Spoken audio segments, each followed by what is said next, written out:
আলো আজো মনে জলে গো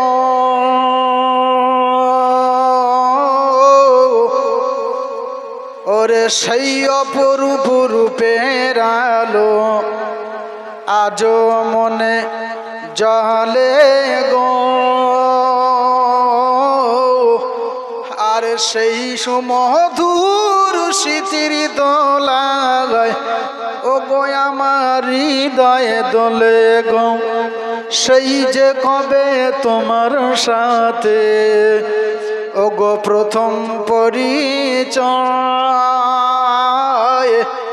আর নয়নে চোখা চোখি হৃদয় বিনিময় তোরি আমার ডুবু ডুবু ও হাল ছাড়িনি এখনো তবু হার ভিড়ায় আমার তরি খানি তোমার প্রেমের কুলে আমি ভুল করেছি বারে বারে ও খোদা তোমায় ভুলে ভুলে আর তোমার প্রেমের বাঁধন তবু নাওনি তুমি খুলে জোরে লা ইলাহা ইল্লাল্লাহ লা ইলাহা লা ইলাহা হো রাসূলুল্লাহ রাসূলুল্লাহ মুহাম্মাদুর রাসূলুল্লাহ সকলে বলেন সাল্লাল্লাহু আলাইহি ওয়াসাল্লাম। সর্বপ্রথম জানতে চাই আপনারা কেমন আছেন? আরে মন খুলে বলেন, কিছু রাগারাগি আছে নাকি?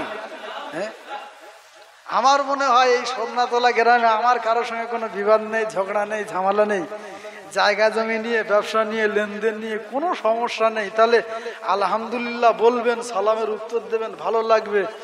ওয়াজ যদি শুনতে চান বক্তাকে চাঙ্গা রাখবেন, আপনারা যদি হাফ মরা হন বক্তা তো ফুল মরা হয়ে যাবে। যাবে না যাবেন? অন্তত আলহামদুলিল্লাহ জোরে বলবেন, মন খলস করে বলবেন, এতে আল্লাহ খুশি, আল্লাহ রসুল খুশি, তার সঙ্গে বক্তাও খুশি। এই চান কি চান না? আলিফ লাম হা মিম, পাশে হুজুর বসে আছে। আলিফ লাম হা মিম, দাল লাম লাম হা। আলিফ লাম বড় হা, তারপরে মিম, দাল লাম লাম, তারপরে ছোট হা।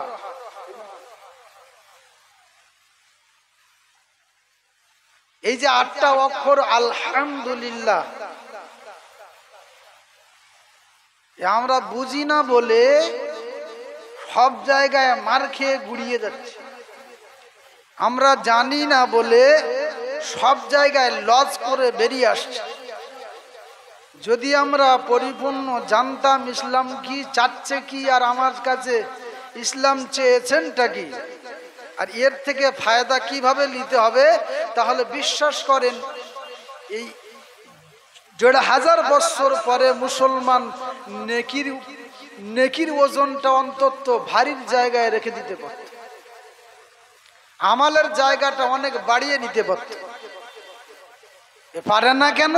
ইয়ে শিখবে না, করবেও না। আর কেউ যদি করে, ইয়ে মূর্খ মাথা মোটা, ওখানে গোঁজা মারতেও ছাড়বে না। এ আছে না নাই? করিস না, জানবি না, করবিও না। কেউ যদি করতে চায় সেখানে গোঁজা মারতেও ছাড়ে না। এইরকম ভাইরাস শুধু এই এমনি ভাইরাস না, এই এন্টি ভাইরাস এই সমাজে আছে না নাই গো? যার কারণে মুসলমান আজ এত লাঞ্ছিত, বঞ্চিত, অপমানিত। 8টা অক্ষর আলহামদুলিল্লাহ বলতে গেলে বিশ্ব নবী বলেছেন, আল্লাহ পাকের দোস্ত বলেছেন, যদি কেউ এই আলহামদুলিল্লাহ বলে, আলহামদুলিল্লাহ বলতে গেলে 8টা অক্ষর আছে, ওই প্রত্যেকটা অক্ষর আরবি অক্ষর পড়লে পরে 10টা করে নেকি তার নামায় আমলে লাগা হয়। জোরে বলে 10টা অক্ষরে যদি 8টা অক্ষর আছে 10 করে নেকি হলে 8টা অক্ষরে কটা নেকি গো? 80। তাহলে জাহান্নামে গিয়ে হবে না মোদের ভাসি, মুখে সব সময় থাকবে হাসি। 8টা অক্ষর বলে নেকি নেব মোরা 80। তাহলে 80টা নেকি নিতে গেলে এই আলহামদুলিল্লাহ ভালোভাবে বলতে হবে না হবে না? মুসলমান এখনো সাল্লাল্লাহু আলাইহি ওয়াসাল্লাম বলতে শিখেনি। নবীর নাম পড়ে দরুদ পড়তে বলে তাই পড়ছে। কি পড়ছে? মানে হাফ মোড়া আর ফুল মোড়ার মতো সাল্লাল্লাহু সাল্লাম। আচ্ছা সাল্লাল্লাহ কোন জায়গায় আছে? বসে আসবো এই সাল্লাল্লাহ কি? ফেরেশতারা যে নেকি লিখবে ওরা কুড় খুঁজে পায় না। আল্লাহ কি বলছেন?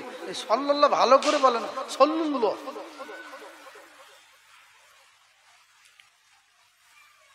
ভালো করে শেখো, তারপরে বলো। ইমাম সাহেবের কাছে বসো, 2-4 দিন ধরে সাল্লাম শেখো, তা শিখবে না। কোথায় নবী দিবস করা হচ্ছে? এ দিচ্ছ কেন? বেকারে টাকা খরচা করছো কেন? ও মানুষের বেকারে মানুষের খেয়ে লাভ কি? পাড়া প্রতিবেশী ভূত খেয়ে কি লাভ হবে?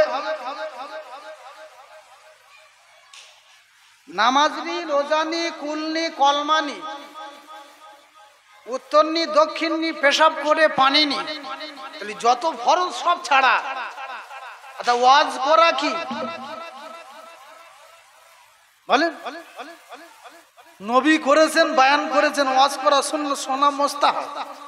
মোস্তাহাব নিয়ে তো মাথা ব্যথা কেন? নামাজ পড়েনি ও বলছে নবী দিবস হবে কেন? আচ্ছা বলেন 20 লক্ষ টাকা খরচা করে আর এরকম 20,000 বার যদি নবী দিবস দেন, আচ্ছা এক ওয়াক্ত এশার নামাজের সমান হবে কি? এক ওয়াক্ত এশার নামাজের সমান হবে কি? হবে নি। অত মাতব্বরি কেন? যেই মাতব্বরি মারে মোড়ে এসে আর দোকানে এসে, যে ওই বাজারে গিয়ে আর ফাঁকা জায়গায় বসে মাতব্বরি কিছু লোক নিয়ে দলবল তৈরি করে, ওকে জিজ্ঞাসা করবেন, দেখবেন ওকে জিজ্ঞাসা করবেন শিক্ষক দিবস হলো, বলছে বিরাট ভালো। ঈশ্বরচন্দ্র বিদ্যাসাগরের দিবস হলো, বিরাট ভালো। রাজা রামমোহন রায় হলো, অসুবিধে নাই। প্রফুল্ল চন্দ্রোপাধ্যায় হলো, বলছে অসুবিধে নাই। শিক্ষক দিবস হলো, তাতেও অসুবিধে নাই। ওর নিজের একটা 19 বছরের মেয়ে বেহায়া খাতুনের মতো শাড়ি পরে, মাথা খালি মানে পেট খালি, পিঠ খালি, কপালে এক নোকটা দিয়ে শিক্ষক দিবসে যাচ্ছে, সেখানে গিয়ে ড্যান্স করছে আর সেখানে গিয়ে লাইন দিচ্ছে, অসুবিধা নাই। যেই নবীর কারণে বলতে বিরাট অবাক লাগে, যে নবীর কারণে আসমান জমিন, লৌহে কলম, লৌহে মাহফুজ, চাঁদ সূর্য গ্রহ তারা বৃক্ষ রাশি সবকিছু নবীর কারণ। যে নবীর কারণ সবকিছু, সেই নবীর নামে যদি বলা হয় সিরাতুন নবী করা হচ্ছে, এ রেগে যায়। তোমার হাদিস কই? বলি কিচ্ছু নেই, মাথায় মুগুর মাত। এই হচ্ছে না, হয় না গো? এ কথাগুলো বলতে হয়, না বললে সারে না। মনে করছে বলে যাচ্ছি ফাঁকা মাঠে গলতি, আরে ফাঁকা বনে তো শিয়াল রাজা। তোমার দলিল থাকো নিয়ে এসো। তুমি কেমন বড় মাপের জ্ঞানী হয়েছো দেখা যাক। সাল্লাল্লাহু সাল্লামের বলার জ্ঞান নাই, আলহামদুলিল্লাহ বলতে পারে না ঠিক মতো, এদিকে মাথা মারা কেন? এই হচ্ছে না, হয় না সমাজে? বলে এই আল্লাহ পাক এই সমস্ত ফিতনা থেকে আমাদের সকলকে হেফাজত করুন, বলেন না আল্লাহুম্মা। এই আমরা সবাই নবীর প্রেম চাই না, চাই না গো? বিশ্ব নবীর সিরাত শুনে নিজের জিন্দেগি উৎসর্গ করতে চাই না, চাই না? এই আমরা কি আবু লাহাব হতে চাই না আবু বকর? এই কথা বলে। আবু লাহাব হতে চাই না আবু বকর? আবু বকর হতে চাই। নবীর সম্পর্কে বলো, বিশ্ব নবীর নামে একজন বেধর্মী মানুষ, বিশ্বাস করেন বেধর্মী মানুষ, খ্রিস্টান একজন পণ্ডিত বিশ্ব নবীর নামে কটূক্তি করে একটা বই লিখল। সেই ব্যক্তিটা তার মরণ হয়েছে কোথায় জানেন? স্পেশাল পায়খানায়, বাথরুমে তার মরণ হয়েছে। শোনেননি? শুনে রাখেন, তার মরণ হয়েছে পায়খানায়। সবাই মনে করলো যে এত জ্ঞানী মানুষ পায়খানায় ঢোকে, বার হয় না কেন? সবাই মিলে তড়িঘড়ি করে দেখছে 10 মিনিট 15 মিনিট 1 ঘন্টা বার হয় না, হার্ট অ্যাটাক করে মরে গিয়েছে। নবীর নামে লেখো, নবীর নামে বলো। এই আমরা যদি সবাই মিলে নবীর বিরুদ্ধে বলি, আল্লাহর কি কোনো পাওয়ার কমে যাবে বলে মনে হয়? নবীর সম্মান কমে যাবে বলে মনে হয়? তাহলে নবীর সম্মানও কমে না, আল্লাহ পাওয়ারও কমে না। তাহলে তুমি বলছো কেন পায়খানায় মরবে বলে? খ্রিস্টান একজন পণ্ডিত পায়খানায় মারা গেল, তাদের সবাই মিলে বলছে যে স্যার কোথায় পায়খানায় গেল, বার হয় না কেন? যাও সবাই মিলে খোঁজ খবর নিয়ে দেখে যে মাল ওখানেই ডেট। ফাঁকায় বার করলো। খ্রিস্টানদের মতে তারা কি করে? এই এক বুক মাটি খুলে দেয় না, দেয় না? মাটির তলায় যখন দিল, সকালবেলা উঠে দেখছে মাল মাটির তলায় দিয়েছে বটে, সকালবেলা উঠে দেখছে মাল উপরে, লাশ উপরে। ভালো করে শোনেন, সবাই বলছে হয়তো এই শিয়ালের কাজ বলে মনে হয়, শিয়াল। তা শিয়াল যদি মাটি থেকে উপরে তুলবে তো খেয়ে নেবে, ছিঁড়বে, ছেঁড়ার দাগ নেই, কিচ্ছু নেই, মাটি থেকে উপরে উঠলো কি করে? লোক বলছে যা হচ্ছে হগে, কোন বিয়ারা কায়দা হয়তো উপরে উঠেছে, অসুবিধে নাই, ফের আবার খড়ো, ওই জায়গা ছাড়া আবার পাশে খুঁড়লো, খুঁড়ে সেখানে মাটির তলায় দিয়ে দিল। ফের তার পরদিন সকালবেলা উঠে দেখছে মাল উপরে। আমার কথা বুঝতে পারছেন কি? সবাই বলছে জ্ঞানী মানুষ বলে মনে হয় মাটি নিতে চাচ্ছে না, এই জন্য বারবার উপরে ঠেলে তুলে দিচ্ছে। ফের আবার বলছে যাহাই হোক, এইবারে ওর কবর খোঁড়া হবে বটে, ওর কবরে আর উপরে মাটি দেওয়া হবে না, এই রড বালি সিমেন্ট নিয়ে এসো, রড বালি সিমেন্ট নিয়ে আর উপরে ঢালাই করে দেওয়া হবে। বুঝতে পারছেন? ঢালাই করে দেওয়া হলো। তারপর দিন এসে দেখছে মাল সেই যন্ত্র উপরে উঠে। কি? যার কারণে মাটি, যার কারণে আসমান, যার কারণে জমিন, যার কারণে পাহাড়, যার কারণে নদ নদী, যার কারণে বৃক্ষরাশি, যার কারণে জান্নাত জাহান্নাম সবকিছু নবীর নামে বলবে, সবাই ছেড়ে দেবে, আল্লাহ ছাড় দেবে কিন্তু ছেড়ে দেবে না। আপনি বলবেন, মনে করছেন আমাকে পণ্ডিত বলে মানুষ সম্মান করবে? সম্মান করবে বটে, আপনি ইহকালে লাঞ্ছিত হবেন, পরকালেও হবে।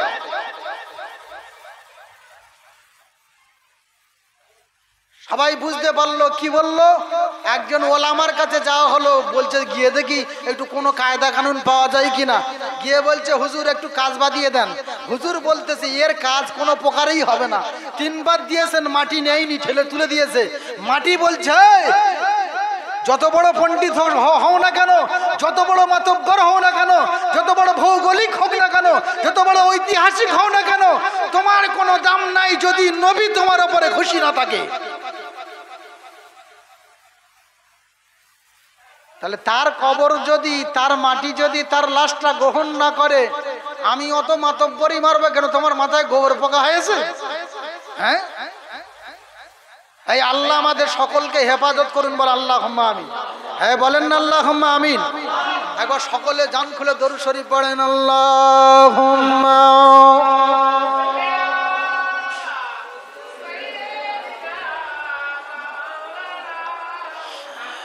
ওয়ালা আলি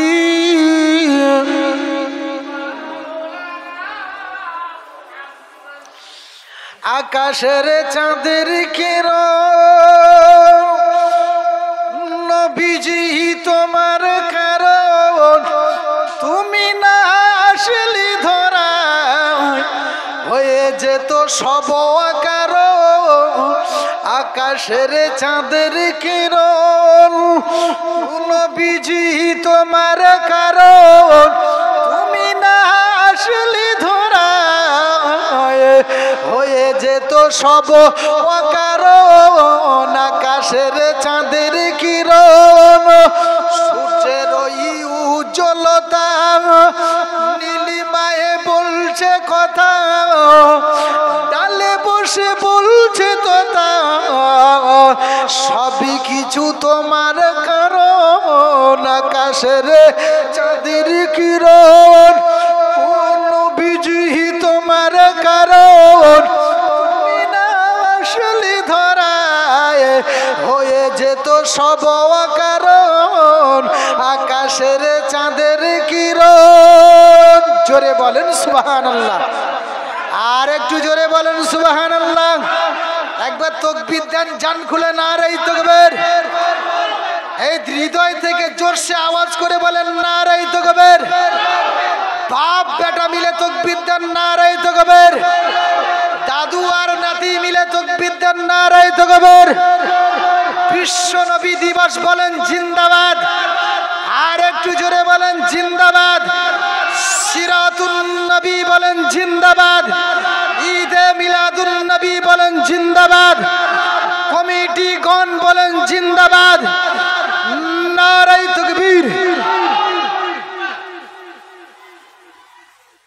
আল্লাহ পাক আমাদের সকলকে কবুল করুন, বলেন আল্লাহুম্মা আমিন। আচ্ছা বলেন, এতে বসে আমরা সকলে খুশি না বেজার গো? এই খুশি না বেজার? নবী আমরা পেয়েছি, সবকিছু নবীর কারণ। আমাদের দাম বেশি, নাম বেশি, সম্মান বেশি, ইজ্জত বেশি, পাওয়ার বেশি, যোগ্যতা বেশি, আমাল বেশি, পাওয়ার বেশি, সব কিছু একমাত্র কারণ হলো আল্লাহ পাকের দোস্ত আমার পিয়ারা নবী, আর আমরা হলাম সেই নবীর উম্মত। একবার জোরে হবে না? নবীর উম্মত আমরা হতে পেরেছি। কেউ কোনো কায়দায় বিডিও অফিসে কিংবা কোনো অফিসে গিয়ে দরখাস্ত করেছি বলে মনে হয় যে আল্লাহ আমি খুব বিয়াড়া কায়দায় পড়ে আছি, আমাকে নবীর উম্মত করে এবং শেষ জামানার নবীর উম্মত করে পাঠাও, কেউ দরখাস্ত করেছি? এই করেছি বলে মনে হয়? আল্লাহ পাক রব্বুল আলামিনের দরবারে আল্লাহ বলছে, তুমি তো দরখাস্ত করনি, তুমি তো লিখিত দাবি করনি, আমি আল্লাহ তোর বিনা দরখাস্তে, বিনা চাওয়াতে, বিনা বলাতে, বিনা কওয়াতে আমি আল্লাহ শেষ জামানার নবীর উম্মত করেছি। তবে তুই ভাবছি যে আমি যেরাম আছি ভালো আছি, এইভাবে চলে যাবে ইনশাআল্লাহ? না, দরখাস্ত না করে তুই নবীর উম্মত। কিন্তু আমার কাছে কারা দরখাস্ত করেছে শুনবি? আল্লাহ তুমি জানিয়ে দাও। আল্লাহ বলছে, মুসা নবী দরখাস্ত করলো, আদম নবী দরখাস্ত করলো, শীষ নবী দরখাস্ত করলো, দাউদ নবী দরখাস্ত করলো, জাকারিয়া নবী দরখাস্ত করলো। সব নবী 1 লক্ষ মতন্তরে 2,24,000 পয়গম্বর একের পর এক দরখাস্ত করলো। আমি আল্লাহ সবার দরখাস্ত বেকসুর করে দিলাম, কিন্তু একজনের দরখাস্ত মঞ্জুর করলাম। তিনি হলেন আখেরি জামানার নবী, পয়গম্বর নবী মুহাম্মদুর রাসূলুল্লাহর আগের নবী, আগের নবী, আগের নবী, নবী আসার আগের নবী, যার নাম হলো হযরতে ঈসা রূহুল্লাহ। তিনি দরখাস্ত করেছিলেন, আল্লাহ আমাকে নবী না বানিয়ে শেষ জামানার নবীর উম্মত করে পাঠান। আমার জীবন ধন্য, আমার ঈমান ধন্য, আমার আমল ধন্য, আমার জন্ম ধন্য।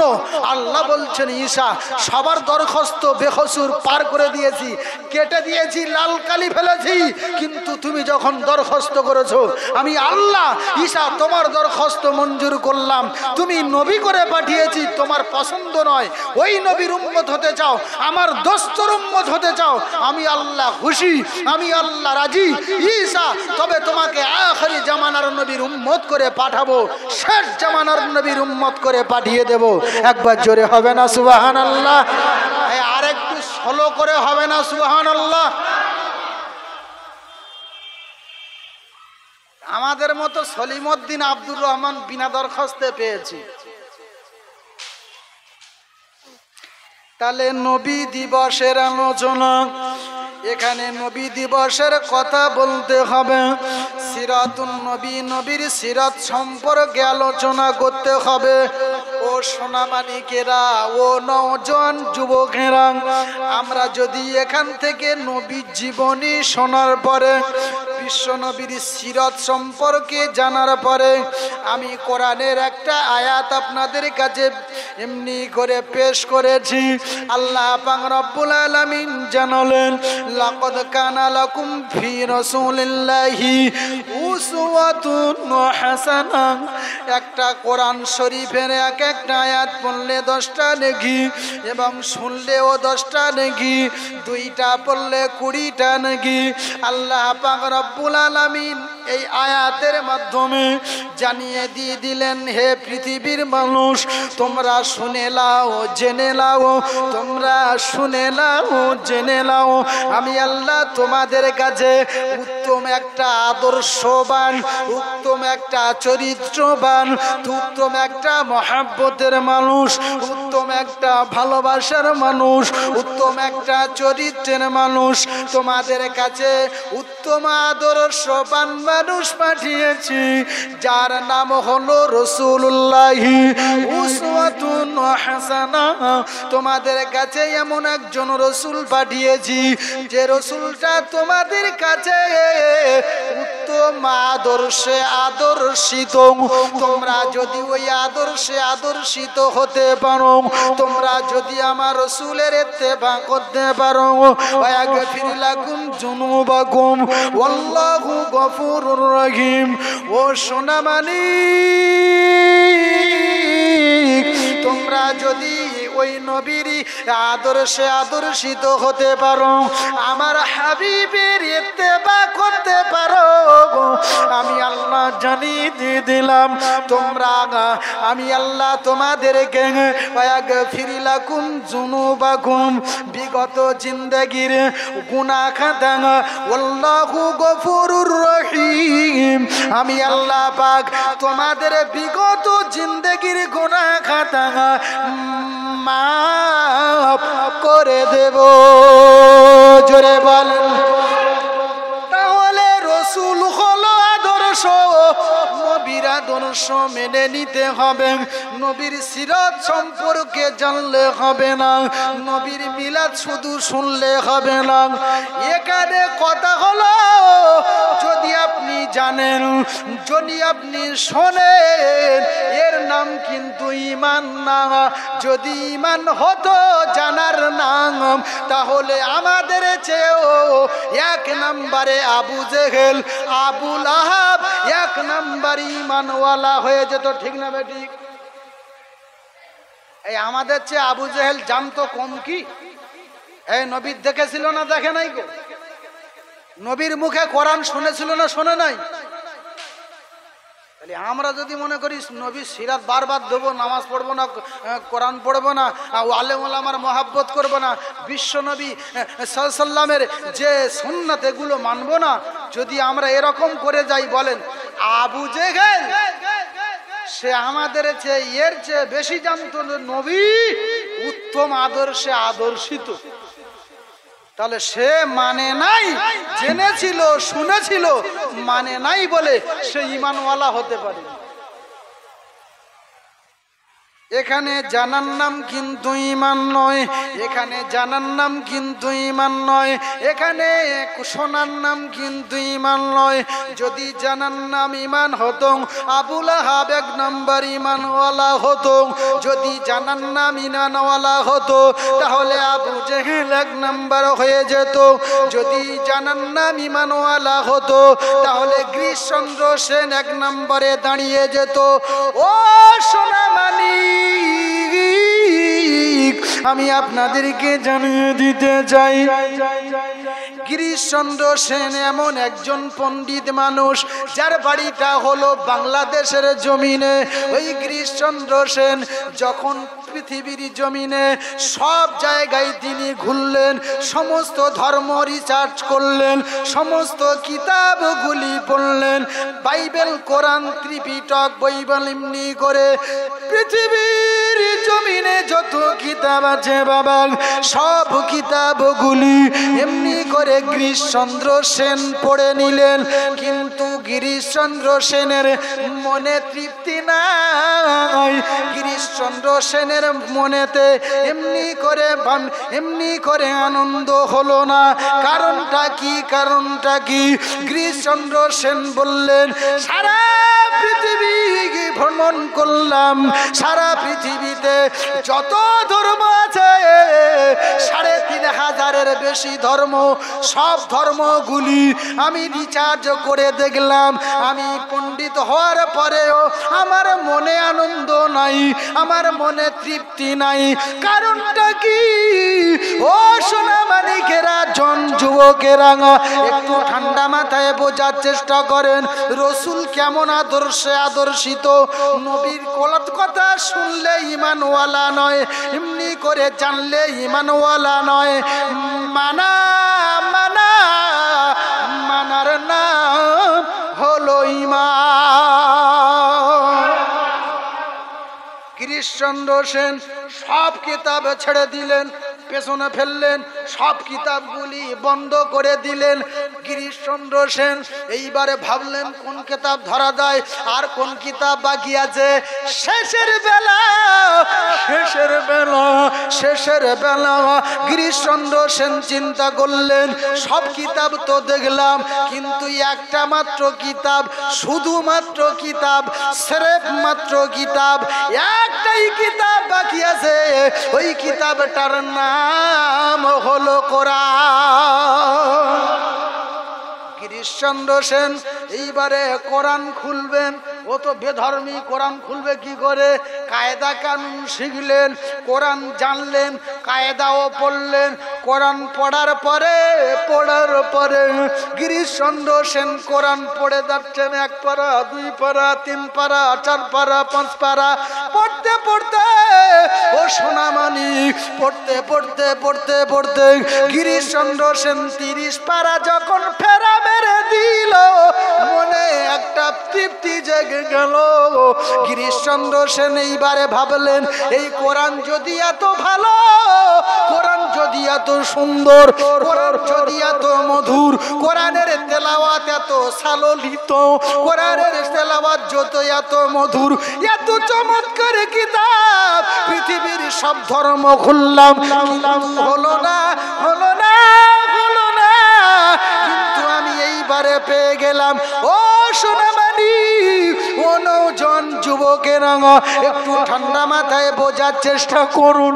গিরিশচন্দ্র সেন এইবারে কোরআনকে খুলে দেখে, কোরআন যখন 1 ফেরা মেরে দিল, এইবারে মনে মনে ভাবতেছে, কোরআন যদি এত সুন্দর হয়, কোরআনের তেলাওয়াত যদি এত মধুর হয়, কোরআনের তেলাওয়াত যদি এত চমৎকার হয়, কোরআনের ভাষা যদি এত এমনি করে গ্রেট হয়, সুপার হয়, আমি গিরিশচন্দ্র সেন এই কোরআনের তর্জমা করতে চাই। ও সোনামানিক, গিরিশচন্দ্র সেন বাংলাদেশের জমিনে নানার বৈজ্ঞানিক গ্রন্থাগারে বসে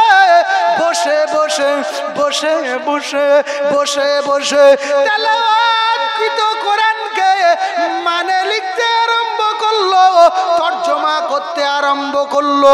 তর্জমা করতে কোরআনের এক একটা লেটার, এক একটা বাক্য, কোরআনের এক একটা কথা তিনি তর্জমা করতে 1 পারা নয়, 2 পারা নয়, 3 পারা নয়, শেষের বেলা গিরিশচন্দ্র সেন পুরো 30 পারা কোরআন এমনি করে তর্জমা করে দিল। আর একটু জোরে হবে না সুবহানাল্লাহ? তাহলে গিরিশচন্দ্র সেন নাম শুনে মনে হয় উনি কি মুসলমান বলে মনে হয়? অনেক লোক মনে করছে হয়তো মোহাম্মদ গিরিশচন্দ্র সেন, এরকম কি কোনো কায়দা আছে? গিরিশচন্দ্র সেন নাম শুনে মনে হচ্ছে যে অন্য ধর্মের মানুষ। তাহলে সে যদি পুরো কোরআন শরীফের সর্বপ্রথম কোরআনের তর্জমা বঙ্গানুবাদ গিরিশচন্দ্র সেন যদি করতে পারে, আচ্ছা বলেন দেন দেখি পশ্চিমবাংলায় একজন আলেম ডেকে আনেন দেন দেখি, একজন আলেম 30 পারা বাদ দিলাম, 1 পারার তর্জমা ওখানে ফাঁকায় বসে বসে করবে কোনো কিতাব ছাড়া। আমার মনে হয় এই রকম আলেম এখনো তৈরি হয়নি। তাহলে এমন একজন বৈজ্ঞানিক, এমন একজন জ্ঞানী মানুষ, পণ্ডিত মানুষ, তিনি পুরো কোরআন শরীফের তর্জমা করলেন। আচ্ছা তর্জমা করেছে বলে সে কি মুসলমান না ইমানদার বলেন?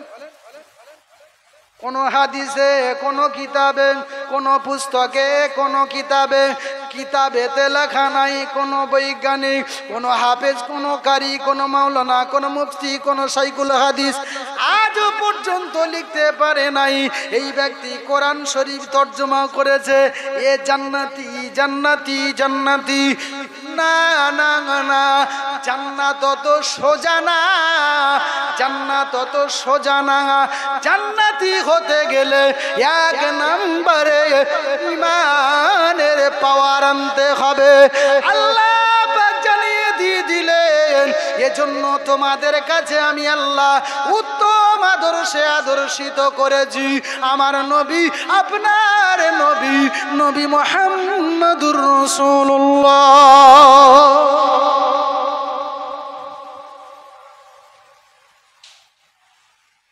নবীর জীবন শুনে যদি মেনে যদি কিছু কাজ করতে পারি তবেই কিনা কামিয়াবি। সারা জীবন ওয়াজ শোনেন কোনো দাম নেই, সারা জীবন মাদ্রাসায় পড়েন কোনো দাম নেই, যদি আপনার ঈমান আর আমাল যদি ঠিক না থাকে।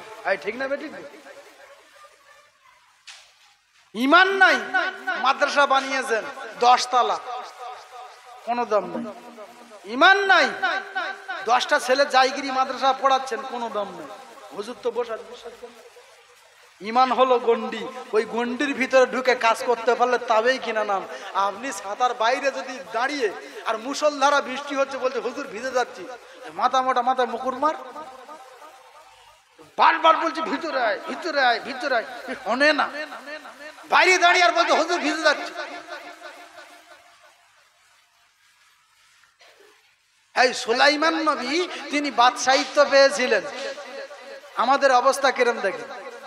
সুলাইমান নবী বাদশাহিত্ব পাওয়ার পরে তিনি অনেক এমন এমন জীবজন্তু, সমস্ত জীবজন্তুর ভাষাগুলি তিনি বুঝতে পারতেন। তাই তিনি জিনেরও বাদশা ছিলেন। তাহলে জিনেরও বাদশা হওয়ার পরে জিন জাতিকে তানার গোলাম করে রেখেছিলেন, গোলাম। তাহলে গোলাম মালিকের কথা মতো চলে। তা সুলাইমান নবী জিন দলকে জিন জাতিকে